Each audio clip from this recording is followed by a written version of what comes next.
Remember that this is y equals mx plus b. So the slope is the number in front of x. The y-intercept is a number by itself. So where does it start for my y-intercept? It's at 3. So that's the y-intercept is 3. So that's the point 0, 3. And you plot a point right here at 3.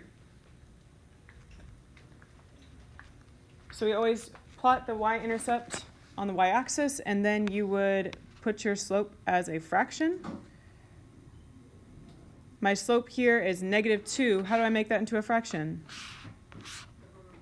Put it over 1. So -2 over 1.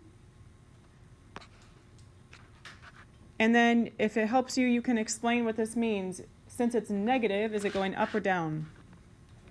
Down. So it's going to go down 2, and we always go to the right.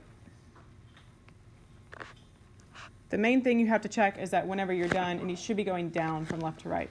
So now go back to your graph and take your points. You are graphing, that's why, down 2 over 1. Again and again and again. At least give me a few, okay? And then you can reverse that the other way up to left 1. So that makes a nice negative line. I hope that we've seen lines before. Ooh, okay. Questions on this one? I think that should be review. Number 11. You have a slope and a point because this is point slope form. So if you need to write out the form, y minus y1 equals m x minus x1. This is point slope form.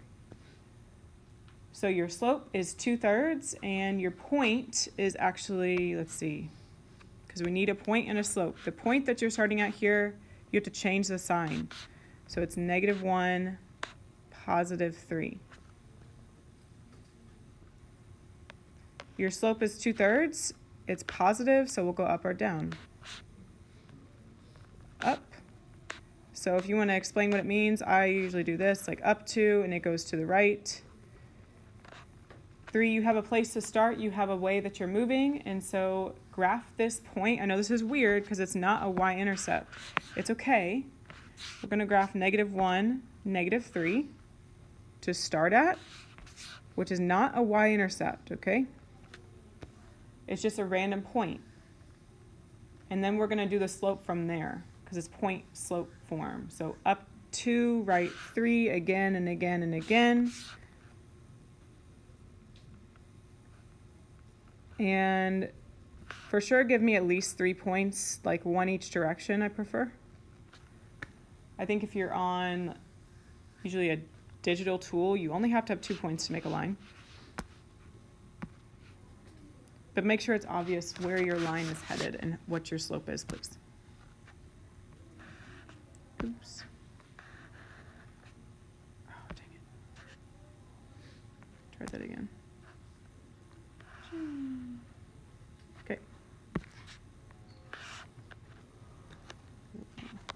Here's how I remember. So when you have a variable and a number and that's all you have, you need to go on the axis to that point. So we go to where x equals -3. And if you're like, I don't know how I make the line here, then think about what would actually make sense. We're trying to cut through where x equals -3. So that has to be a vertical line because we want x to always be -3. It would be horizontal if it was y equals. If it's in standard, please make sure that you move it into y equals mx plus b and then graph it.